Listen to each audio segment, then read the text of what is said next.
love you too. Spread the love, spread the love. And I got your song. She's got the music. So we're ready for you this morning. A friend of mine gave me this book long time ago. I don't know how long. And I just put it in with my Christmas stuff. And at Christmas time, I'll pull it out and read some more stories. And the title of the book is A Purse-Driven Christmas. So what did you get me? It's all these little short stories. So I'm going to share one. Seasonal Guilt Complex. It is my humble but nonetheless right opinion that it all started with those pens and cards that said, Jesus is the reason for the season. We've all seen that little phrase imprinted on pens, stationery, plates, bumper stickers, magnets, and many a changeable church sign. It's catchy, it rhymes, it sums up the bottom line of Christmas. It has also laid a new layer of guilt over the Christmas experience. Any of you feel guilty at Christmas time? Don't. Back in the day, I used to, pardon? Ain't too much. Hey, it's the time, it's the season. Back in the day, I used to present a mini seminar for women's groups that I cleverly titled, How to Keep Christ in Christmas.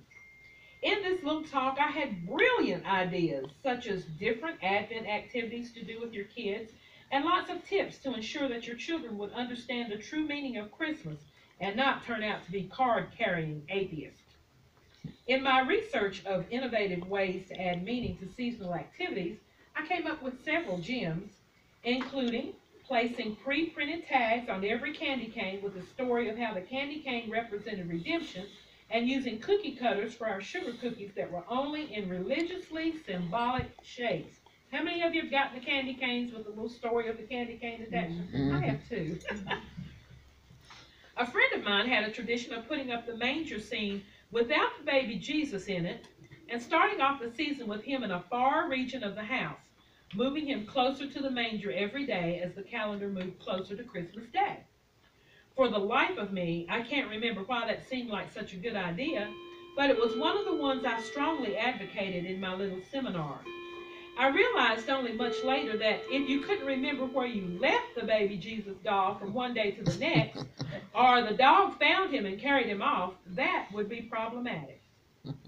I became an amateur Christmas symbolist, researching the meanings behind everything we did and reveling in the Christmas trivia and minutiae.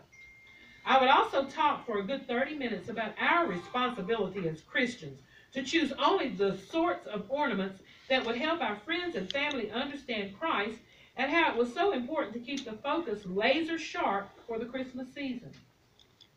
The very earnest women in their seminars would listen with rapt attention and take detailed notes while I gave them even more things to do during the already insanely busy time of year to ensure that their families did not get the wrong idea as to what the season was really all about. When I think of this now, I just want to go back in time and tell myself to shut up. In the ensuing years, I came to realize the already obvious truth about Christmas. Apart from Christ, it's not Christmas. It's just must. I've observed that many of us who profess to live for Christ 24/7, 365, feel a need to overly represent during the holiday season. Quits the pressure. I would like to stake my claim here and say that we don't have to worry that no one will understand Christmas unless we continually re-explain it. The Apostle Peter tells us to be ready to give an answer for the hope that is within us. This presumes that someone is asking about the hope we possess. It's much better when someone asks about your faith. It means they actually want to know and are ready to listen because of some quality that emanates from Christ living in you, not because you decorated with the most overtly Christian of ornaments. Who on earth decided to embrace this pile of expectations and add yet another opportunity to feel like abject spiritual failures if we don't imbue every moment with meaning? Can I just peel the monkey off your back for a moment? I find it hard to believe that Jesus is seated at the right hand of the Father, getting all bothered that we aren't meeting some unwritten standard of properly celebrating the season. No, it is spiritual by virtue of whose birth it is we are celebrating. If you want want to express your love for your family with extravagant gifts, and you can afford to do so, then by all means lavish them as the Father lavished us with the gift of his Son, and as the wise men brought extravagant gifts from afar. If you want to feast with your friends and family to celebrate the gift that they are in your life, go for it. If your heart of compassion compels you to take up your proverbial towel and serve, then go forth to the homeless shelter, serve dinner, and distribute gifts of clothing and blankets. Should you choose to purchase no presents and give your money to fund an endeavor that engages your passion, give with all your heart. If you want to invite your neighbors over and extend to them the gift of hospitality, do so with gusto. If you want to bake cookies with your children and smear icing all over your noses and laugh until you cry, do it. And don't worry that your activities are not spiritual enough. That kind of thinking only kills the very joy and freedom that Christ came to give us. If Christ lives in you 365 days a year, you don't have to be any more Christian during the Christmas season. In fact, it's impossible to pull off. He is the reason for the season. But the season may be slightly off. We know that December probably isn't the time of year when Christ was actually born. The scholars think it was closer to springtime. It's just the time that we have chosen to honor the fact that he was born.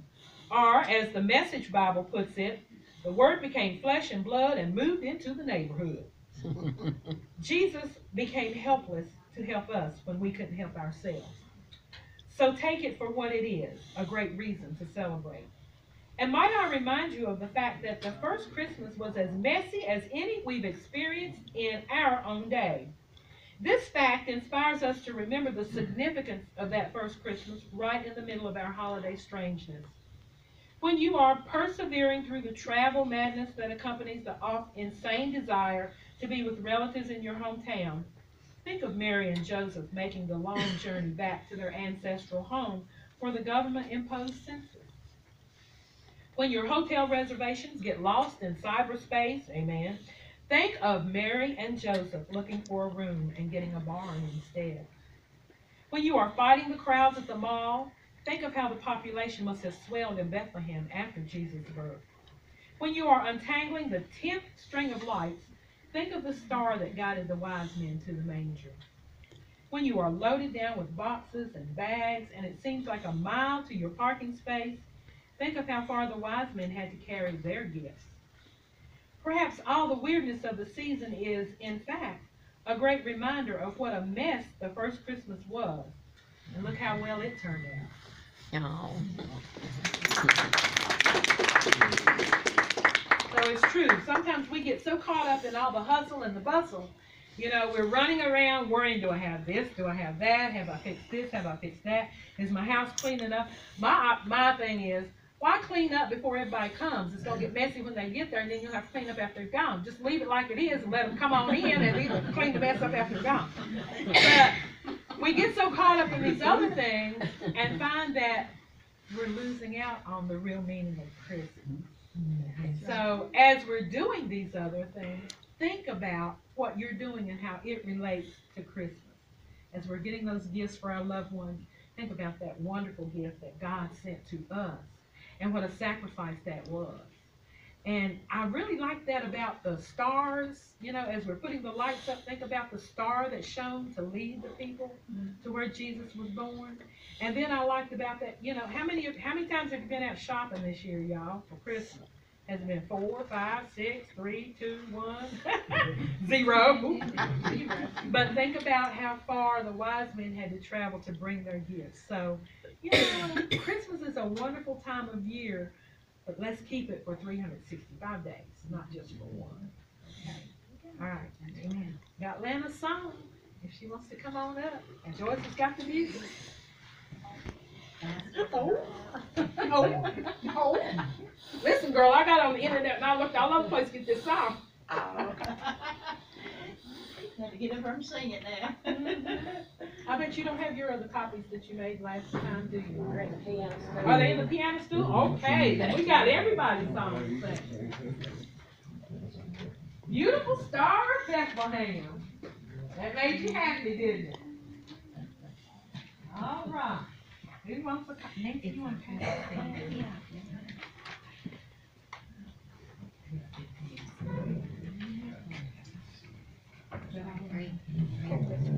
We'll share. Anybody else want one? There's only 3 of them, so yeah. Oh, okay.